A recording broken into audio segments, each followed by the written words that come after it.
Well, Dwight, thank you so much for joining me this morning. You're welcome, Carlin. Thanks for having me on, and it was a pleasure meeting you at the counselors event. Yes, yes, absolutely it was. So I think we all were kind of just expecting that there was only going to be two in the race, and then kind of last minute there was a third. Was this kind of a last minute decision for you, or is this have you been It, thinking about it for a while? I had been thinking about it for a while. About 2 months prior, there was nobody running against Tanya, and I was getting a little concerned that the trajectory was going to continue. And so, what really made me jump in was my daughter having our first grandbaby, and that really pushed me towards saying, "Look, I want her to grow up in an environment where my kids grew up in Okotoks." And it doesn't seem that, again, the trajectory of Okotoks is heading in the direction that I want to see it head into. So, um, obviously, there's not everything that I can do about that being the mayor. A lot of people don't understand how that works, but we'll get into that too. Hmm. So, yeah, basically, that's why I did it. For sure. Can you tell us a little bit about who Dwight is? Like, kind of go into a little bit of background. How long have you been in Okotoks and all that fun stuff? Sure, yeah, you bet. We lived here for 18 years. Hmm. We moved here originally because a couple of years before we moved here, Dr. Morris Gibson was one of the top schools in Alberta. And Hmm. we thought that what a great place to raise our kids. We came down, we saw the area. We ended up moving here, renting here at first because we weren't sure what was going to happen and or if we would like it. And then a couple of years later, we bought a house here, and it's been there ever since. So that's why we came here. We moved here. We've raised both of our children here, Hmm. and now we're about to raise a grandchild here. Oh, So right that's on. really exciting. Yeah. And a bit of my background is I class myself as a programmer, but I do a lot of things. I run my own business. I'm an entrepreneur. So that with that, I manage customers and have managed staff in the past, and also managed staff in businesses in my prior careers as an IT manager and also a programmer. So the management side of things doesn't stray too far from who I am, and I'm a very personable guy. You can talk to Hmm. me, come up and talk to me anytime you want, and we can get into a conversation about whatever topic you like. And I'll do my best to facilitate that conversation. So, not saying I know everything. Obviously, nobody knows everything, but I'll do my best. So that's a bit about me. Right now, I'm looking forward to just talking to people, and I've been doing that, and I'm finding that the same message is being brought forward every time. And part of those messages that are being brought forward to you are no doubt some of the reasons why you felt you needed to run for mayor. Correct. I have the same concerns and the same feelings as the residents that I've talked to. One obviously is the growth thing. I don't believe that we've been managing the growth as well as we should have, and I think it's putting a strain on all of our resources, Hmm. including the municipal police and even the recreation centers. These are all things that need to expand with the expansion, and if we grow too fast, those things don't have a chance to catch up, and if they do, then taxes have to be very aggressive to pay for that. So So, Dwight, what leadership experience do you bring that you feel uniquely qualify you for this role? mostly in the management side of things, I feel that uh, I would be excellent at moving forward the council and discussing options. And like I said before, I want to be proactive in that role. I want to get out and talk to the people and ensure that Okotoks is sort of moving in the right direction, and make sure that the council knows how the residents are feeling on the street. And I don't know if you remember an old mayor, Bill Robertson. Hmm. He was very active in the community, you could talk. He would go out for lunch with you. He would go for coffees with you. He would listen to you on the street. That is the type of mayor that I want to be. I want to bring back that community feeling where the mayor is not just somebody sitting in a seat and is sort of um, you know separate from everybody else. And that's my personal feeling about that. So and I think a lot of people feel the communication factor is an issue. So Sure. How would you describe your vision for the future of Okotoks in one sentence? I like this question. Controlled growth and responsible spending for a family-friendly environment that focuses on middle-class families and their children with affordable homes and recreation. In a nutshell. Now, you have previously touched on growth. Obviously, we've seen significant growth in Okotoks in recent years. How would you balance the need for housing with preserving the character of our? Right. So the need for housing sort of directly relates to the growth challenges we're experiencing. So if you build it, they will come. Is the analogy, Mm-hmm. and I would rather see Okotoks for what it was when I moved here, when it was a bedroom community with middle class families and single family homes, and but grow slowly so that we can maintain the quality of life that we Mm-hmm. have here. And I just think I think it's getting lost in the mix. Mm-hmm. What's your stance on the high density developments versus single family homes? I Personally, I would prefer single family homes. High density brings high density problems. And if it's not done correctly, i.e., too fast, then we're going to be in a situation where we don't have the infrastructure to support it. So, including the roads and parking, and there's a whole bunch of things that I've been hearing from people that are strains on their everyday life, and people are moving because of it. So, I Sorry, think, can I cut you off? They're moving away from Okotoks because of it. Is that what you said? yeah, well, so both, actually. So some people just relocate in Okotoks to a different area. But yes, people are moving out of Okotoks because they Mm-hmm. see the growth as an issue. So Mm-hmm. yeah, for sure. So, Dwight, how do you envision the future of downtown Okotoks? Do you see it as a cultural hub, business hub, or something else? You know what? I really enjoy the way it is now. I think a good mix of all that is fantastic. I think that the car show, when they moved the car show, guess what?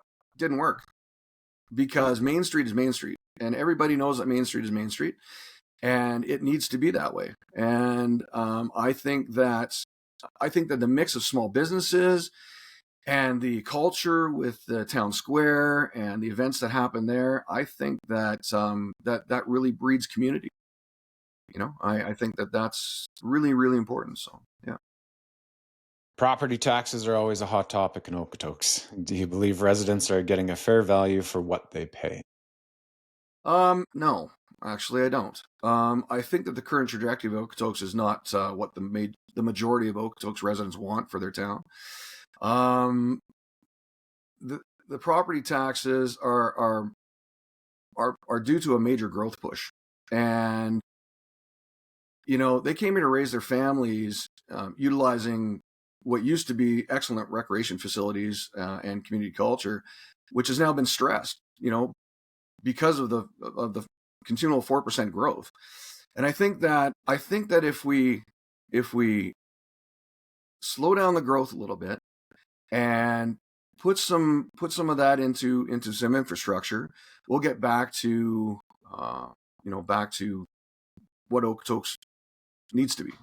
So Hmm. If elected, how would you approach balancing the budget while keeping taxes reasonable? right. Well, again, this goes back to the growth, obviously, but we need to get back to basics. Slow down the growth. Put the current residents of Okotoks first. Right. I mean, they're the ones who have lived here and who want to live here, and it's important for them to be happy here. So we have some current issues that need to be dealt with, I think, in the administration. I mean, the administration salaries are close to 50%, and and the essential services salaries are close to 50%. And I think that's a bit unbalanced. And I want to find out why. And I want to make sure that we're doing the right things so that there's no waste or less waste, let's say, in our administration. So, and I don't know what that looks like yet without getting in there, but I'd like to take a look at that and ensure that, we can minimize the tax increases because it affects everyone. It affects me, it affects you, it affects everyone. And it's making life less affordable, all the way around. I mean, there's a whole bunch of stuff going on there. I mean, obviously there's the food increases and tariffs and all that stuff that are happening, but this doesn't help the situation. Yeah, For sure. So, sure. so what kind of ideas do you have to attract, retain? This question says small businesses, but I think we could no doubt add commercial businesses as well, some bigger types of businesses. Like, what kind of things are you looking at in attracting new businesses to come to Okotoks? Sure. Well, so as we grew, well, okay. um, I'm a business owner, so I'm aware of the distance between the current administration and small businesses, and when I say that, it's very evident in what's been happening on Elizabeth Street, and I won't get into too much detail, but those who know the town know what's going on, and I'm not here to point fingers or call anybody out. So, but I intend to be face to face in touch with small business on a regular basis to listen to their needs. Help facilitate changes that will positively impact their businesses. So, for example, parking on Elizabeth Street and the enforcement of that. I believe that our enforcement staff is too small to manage everything that's going on.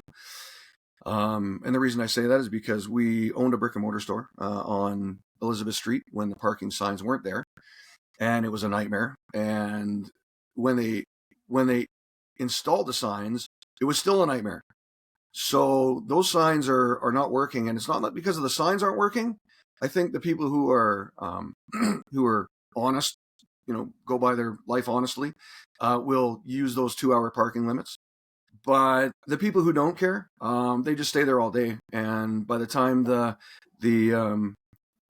municipal police come along, it's done. It's over. They've left. So we need some work on that. I know that's frustrating for especially people on Elizabeth Street, and Mhm. I think it's frustrating for people visiting, trying to get into those businesses. So that's one thing that I hit right off the bat. Mhm. But as far as attracting new business, Okotoks is a very vibrant community, and just making sure that the taxes are low enough so that they can survive, so that people aren't having to raise the lease rates, so that companies have to exit their leases. I think that's a big part of it. So. Yeah. With growth comes strain on infrastructure. What do you see as the most important urgent infrastructure needs in town? Um, the recreation center is stretched at the moment. Hmm. The pool is overrun. We need another pool, and whether that means an entire recreation center or just another pool is something that I have to dive into and actually go and have discussions with the managers there and find out what the strains are at the moment. So, but that's a big one. Infrastructure, like I was saying, I think uh, our municipal police force needs to be ramped up a bit, and so that residents can not only feel safe in the community, but also we can take care of some of these existing problems. So those are the two things I'd like to touch on. I'd like to actually review the MPSA, which is the Municipal Police Service Agreement with the RCMP, and also request that there's more police presence overnight in Okotoks. I've received feedback from residents on excessive speeds, especially on Milligan, in coming down into the new areas down there. It's a racetrack down there. So and there's other areas that need to be addressed. I mean, we have the tagging going on with the spray painting. These things all need to be addressed because they're just going to turn into bigger problems. So Sorry, tagging going on with the. Yeah, the vandalism is what I was speaking of. Yeah, Okay, the I spray see. painting, right? Yeah, yeah. Yeah, So. for sure. Okotoks has long been seen as a leader in sustainability. Do you share the vision, and how would you expand or change it? Okay, well, I share the sustainability vision when it comes to supporting the residents of Okotoks. Expanding public transit, walking trails, natural wetlands protection. Support for farmers markets. That's really big for me. I'm a very natural eater, and I enjoy natural foods. So that's a big part of my vision of sustainability. There's a lot that goes into sustainability, and people don't realize it. It's not just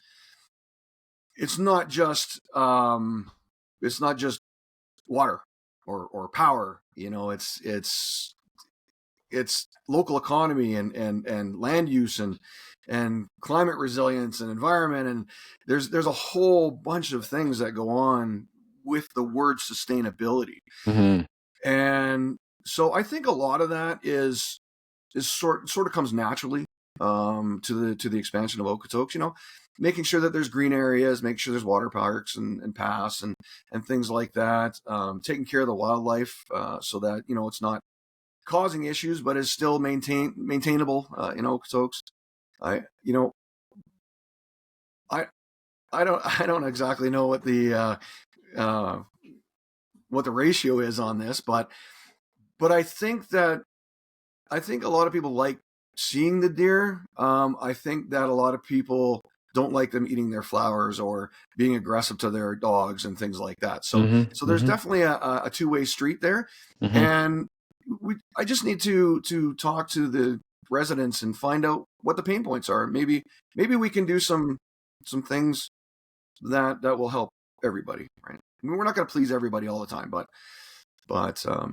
there's definitely some communication that needs to be had there. So Well, you're exactly right, yeah, because the other day I was driving along and I saw that infant, or that deer, let's call him the famous deer now for unfortunate reasons, the one that has the tomato wire wrapped around its neck and is caught in it.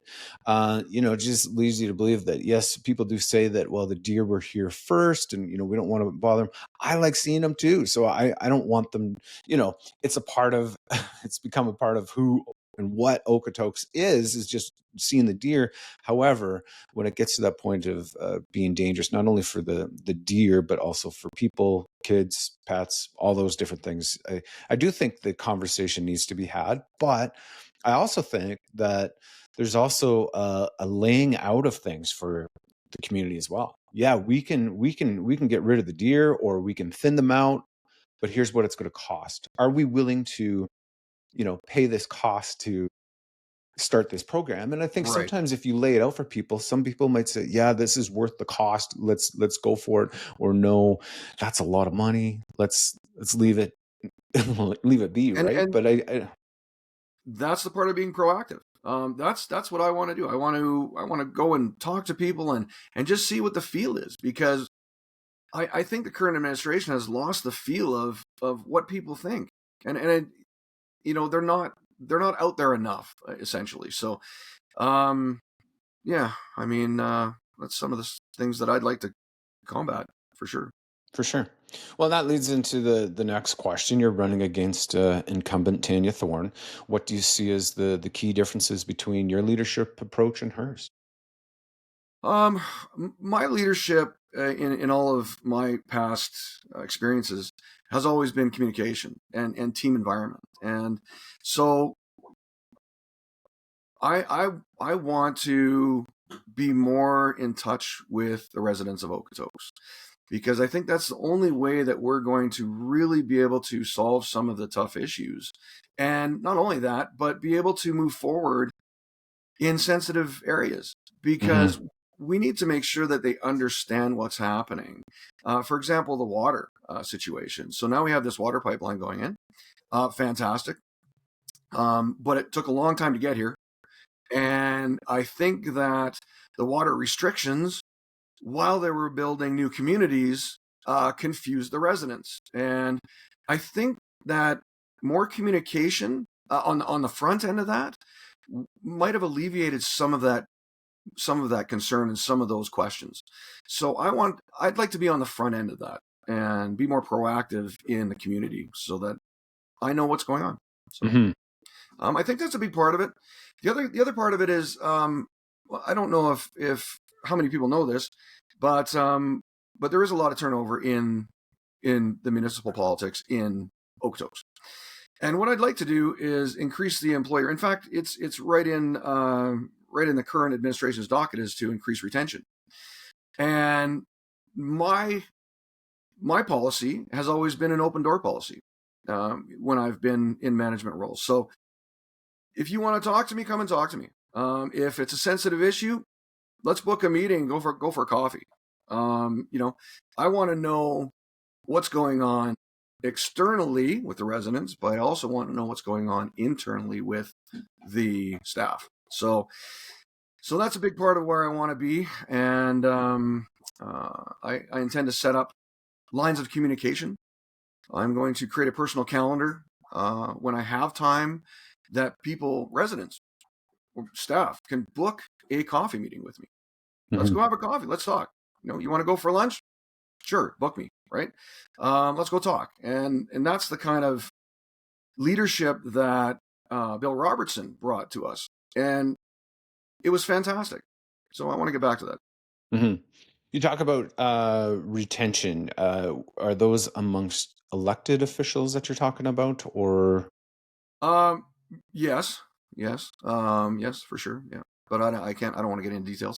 Obviously I don't think this is the forum for that, but Sure. Yeah. sure, Sorry. yeah. So obviously there's collaboration that you're going to need. If you were to become mayor, you're going to have to find a way to bridge some gaps, to have some tough conversations, because there's going to be people that are elected onto council that may think differently than you. For How do sure. you see yourself being able to collaborate with the people that don't agree with you, and how will you take it, I guess, if you don't get your way? Sure. Well, everything comes down to a vote, right? So my initial when I get in there in the first place is I'd like to meet one on one with everybody, get to know them a little bit better, and find out what they think, where they think the town should go, and really build up that corroboration, I guess. But Hmm. where I really see it is a team environment and communication.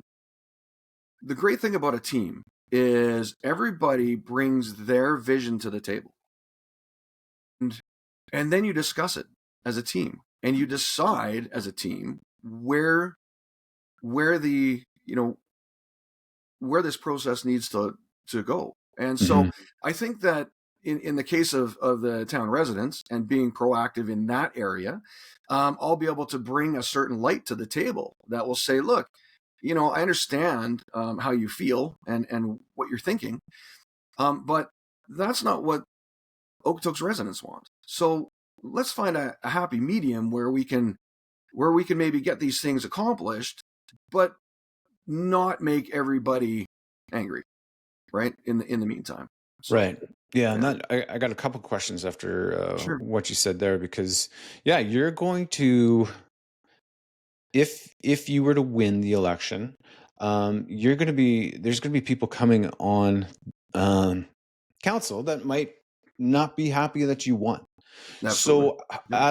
as a leader, how do you see yourself bringing these people on board and not basically isolating them because they don't think the same way as you? Right. So, and I'll go back to it. Everybody has a voice, and Hmm. it's up to me to listen to those voices Hmm. and determine whether that's good for the residents, because that's where it comes down to. It comes Hmm. down to the residents, and if and they have to understand that this is not me saying this. I have a vision for Okotoks, sure, of course, but it, my vision doesn't really matter. It's not Hmm. up to me. Hmm. You see, it's up to the residents and how they feel about what's happening in Okotoks. And I'm not saying we're not going to move anything forward. I mean, there's going to be some smaller items that that just need to be put out there and communicated properly so that the residents don't get angry and they understand what's happening. Yeah. You know, but mostly just listening and just being in the team environment and understanding their concerns Hmm. is how I'm going to deal with that. And it's how I've always dealt with it. So, Hmm. you know, Yeah, no, and I guess that it leads me to my next point is just communication with the residents. Like, one of the reasons why I started the podcast is because we don't have a TV station, we don't have a news talk station, radio yep, station yeah, specifically for yeah. Okotoks. So I just figured let's get talking. Let's have some open and honest discourse. Let's disagree. Let's agree to disagree. Whatever. But when it comes to communication, it feels like, and I've talked to other people running for council and stuff about this because my parents would probably like to get something in a newsletter in the mail, that they go to the mail and they pick something up and they take it out and they read it, or the Western Wheel or whatever.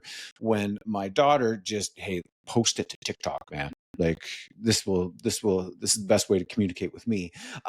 So there's such a wide gap. How do you intend on communicating with the residents of Okotoks?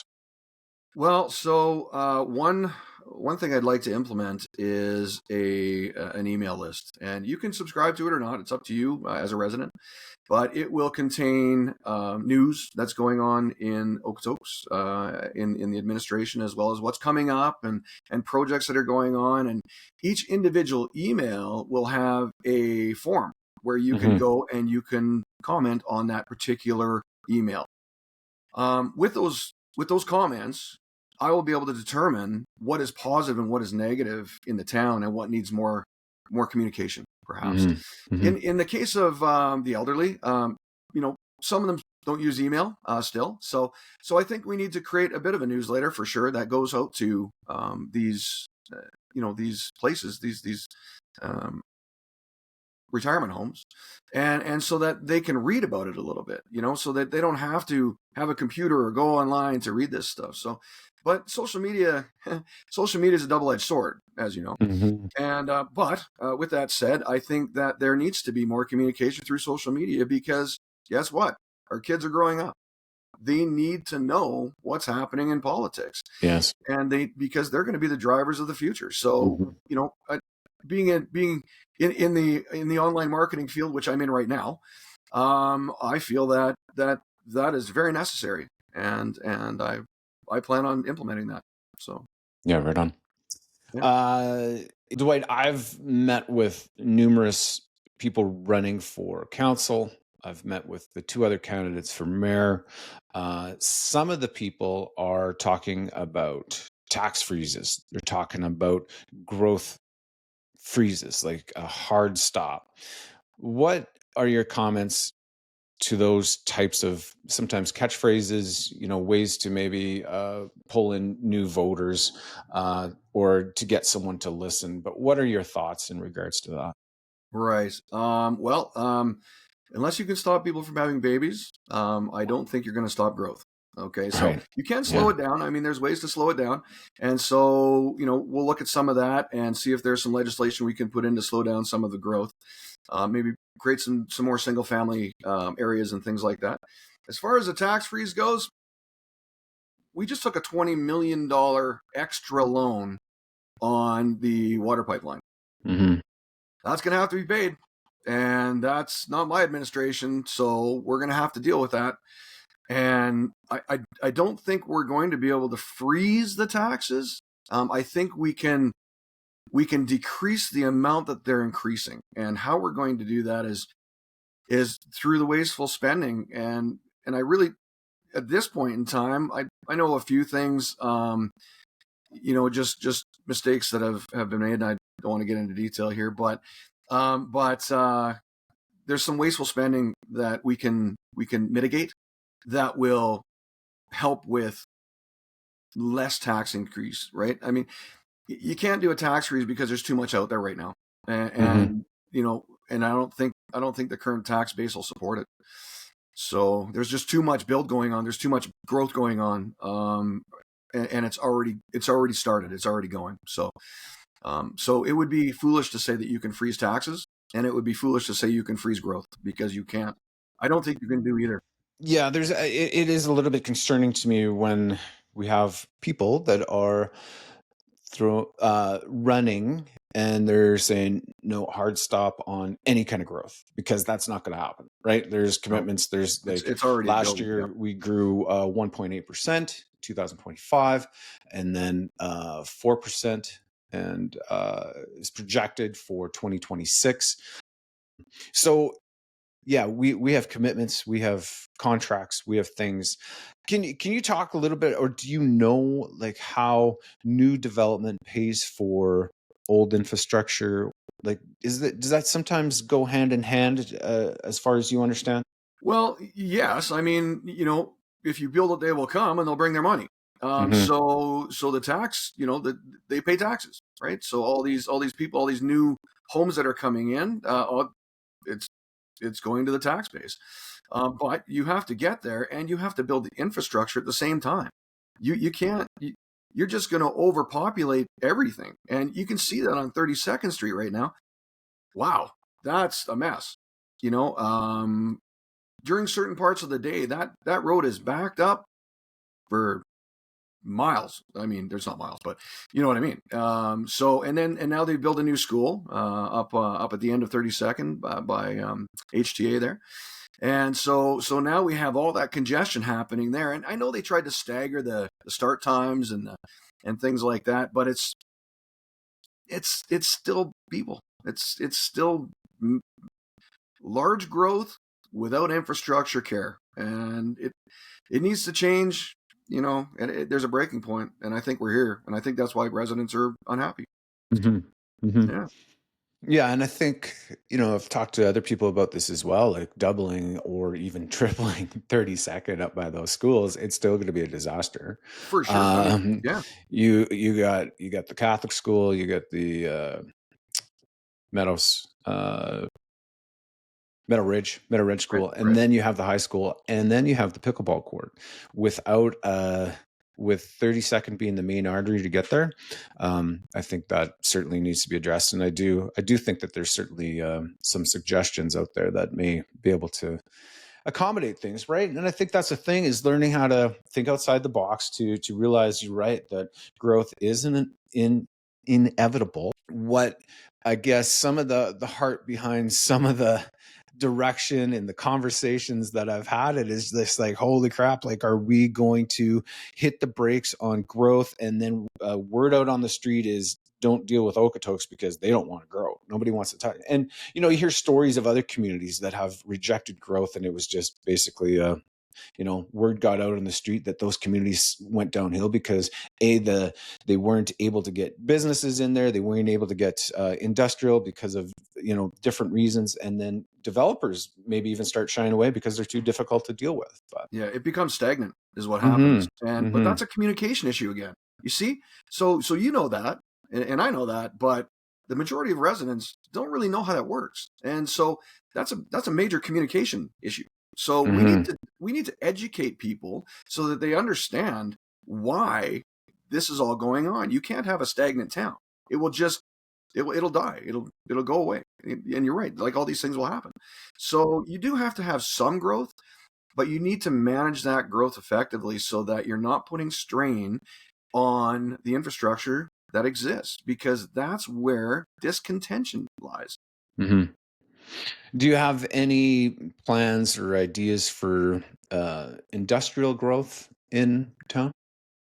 Well, so I think industrial growth is I think doing all right. To be honest, there's a lot of new construction going on down by Costco there. So there's definitely some industrial growth happening. Um, I think I think that would have to be I think that would have to be brought up on a per case basis. Like, what does the town want? Where should we put this stuff? That's pretty important because people don't want it in their faces, right? Mm, I think down by Costco there was a good place because there's a hill there and it's kind of blocked from the residential side of things. So I think that was good. But but yeah, I mean, like you said, everything needs to grow a little bit, Hmm. right? You know, massive growth, not good, right? Yeah. So No, it's funny, Dwight. The areas that the people are talking about, where they're talking about the growth and how it's concerning to them, is predominantly the Wedderburn Darcy, and it's because it can be seen.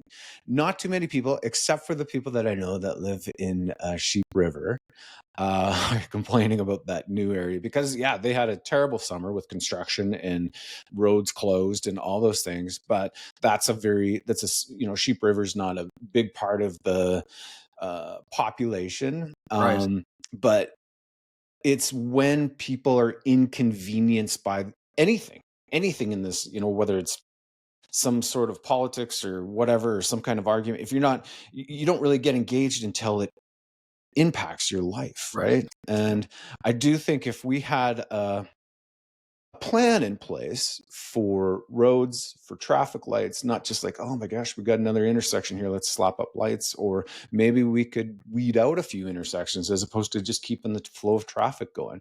And I think people really, yeah, they'd still be concerned with the growth, but not as much if it doesn't impact them at correct. Yes, and Wedderburn's an interesting example of that because I think legislation might have to be put in that defines parking, because in that situation, you have one garage that is 16 by 16 and not very high, and so some of these people, and the basement suites don't even have parking, right? So people are ending up parking on the street, and it's clogging up the streets over there, and people aren't, when you get home from work, because we're a bedroom community, all those parking spots in front of your house are taken, and you have to park wherever.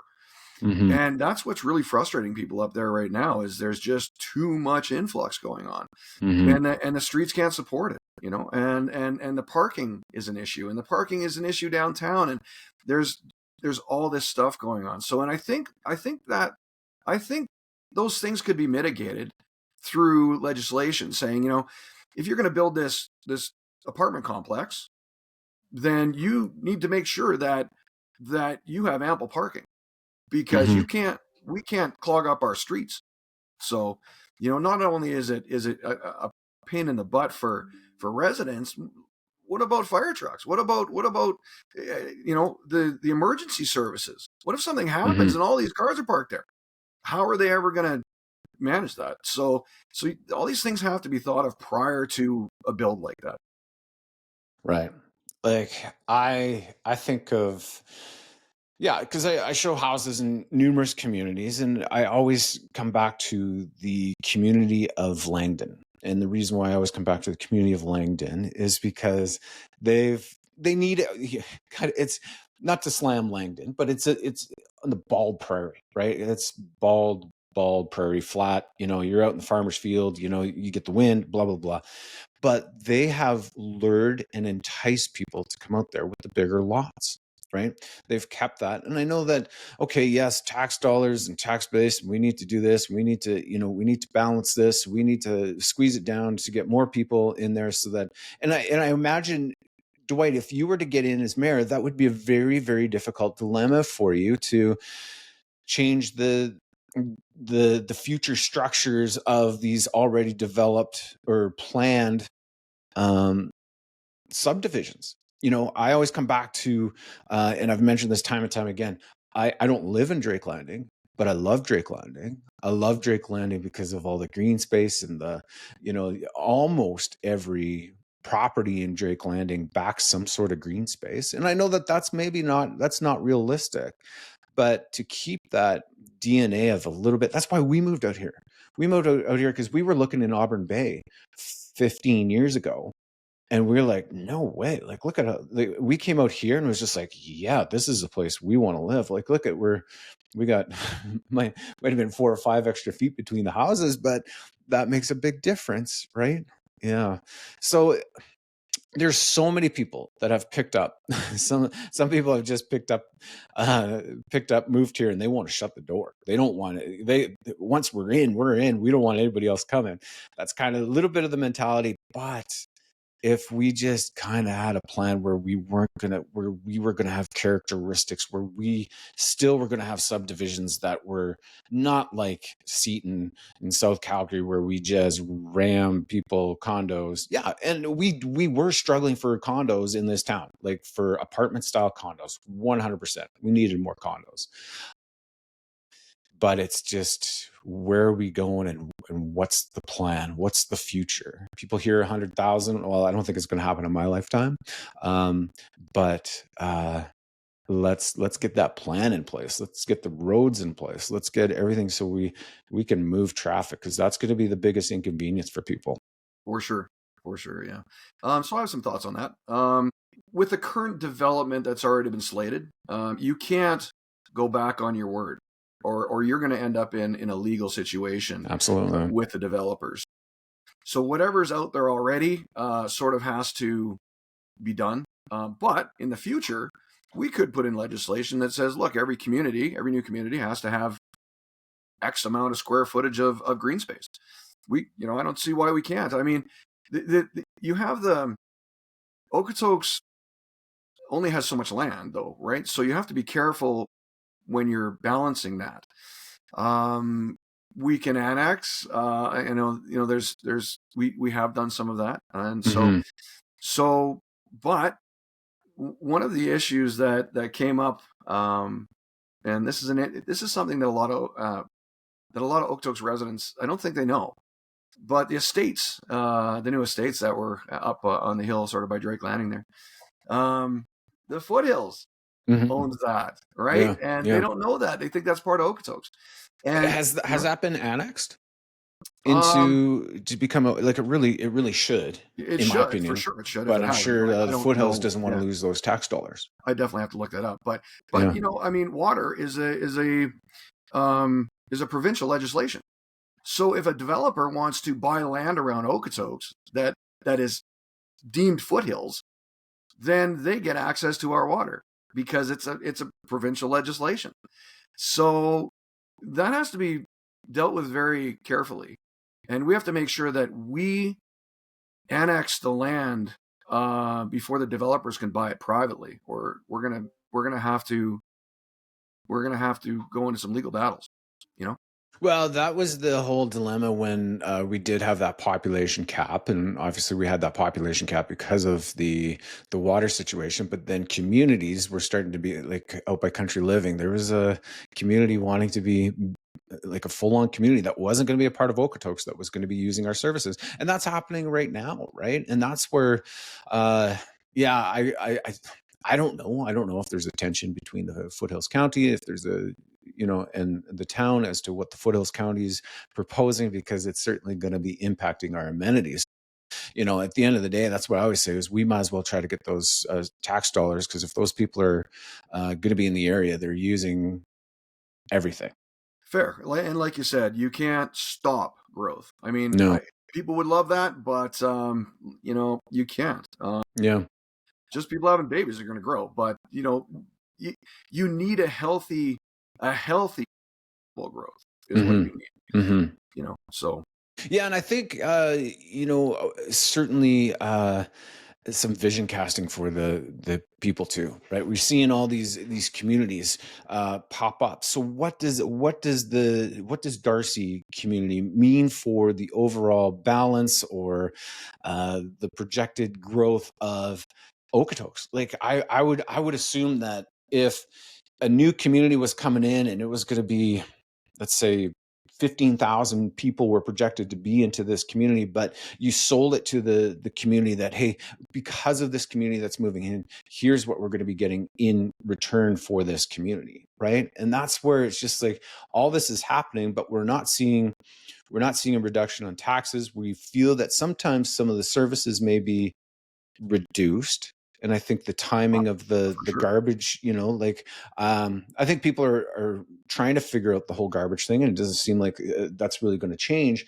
But it's a reduction in services, but not a reduction in taxes. And the benefit, I think, doesn't really outweigh the inconvenience. Especially, we're a family of 5, and It's tight. I'm sneaking across to my neighbors across the street late at night so they don't see me. No, I'm good friends with them. That's Putting right. Yeah. trash in their bin, right? Exactly. No, Yeah. Yeah. exactly. So, Yeah. So yeah. So I don't think a lot of the town residents know why that happened. And so one of the reasons that happened was because the town was finding that there was a lot of organic waste going into the garbage instead of it going into the organic bins.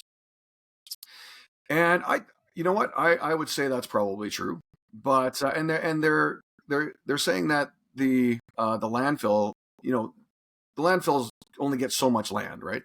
So you have to be careful about what you're putting in there. But with that said, we're talking about biodegradable garbage. We're talking about garbage that breaks down in months, in weeks, maybe even. And mhm, so, is that really causing an issue in the landfills? Like, do you see what I'm saying? It's mhm. it's the it's all of the other waste that's really filling up the landfills, Yeah, not the organic waste, right? yeah, And yeah. there might be some education around that. Maybe we can get people to you know do their own composting or something like that. Hmm. But that's an education thing again. And that's what we're lacking in Okotoks is residential education. We need people to understand why these things are happening before they happen, so that Right. they don't freak out. No. I don't want people to be angry with the system.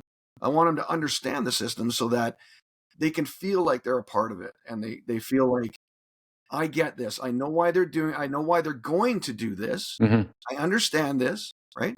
And maybe there's some talk around that, right? So Yeah, and it's I think it all comes back to that communication then again, right? Like I totally, do think that absolutely, okay, well, yeah, your answer might be an email, and so that gets to 20% of the population, and then there's the other, so it's just finding almost like a communication department for the town of Okotoks to say, here's all the ways that, okay, we got this announcement. This is the way that we got to get it out. We got to get it out through TikTok. We got to get it out through Facebook. We got to get it out through, because yeah, I was even reading people on Facebook the other day that, didn't know about the counselor forum, the council forum. And it's just, it had already passed. It was the day after, but it was posted 6 days ago. Right. So it's just, right. again, how do we get stuff communicated out there? Because we are a small town. But Dwight, is there anything that you want to leave with the listener? Sure. Why do you think people should vote for you? I hope I've been clear. I believe in clear communication. You can't have a healthy relationship without it, and I believe that that goes with government as well. I think that people need to have that communication so that they understand what's going on. So if our mayor is in tune with the residents and the administration, because it's a two-way street, the town will move in the direction that the residents desire, right? So, and I think it's as easy as that. And it's a vote for common sense leadership grounded in clear communication. Hmm. That's what it is. Right on, right on. Dwight, thanks for your time. You bet. Appreciate you. Thank you. Yeah, Take care. appreciate you. Thank you.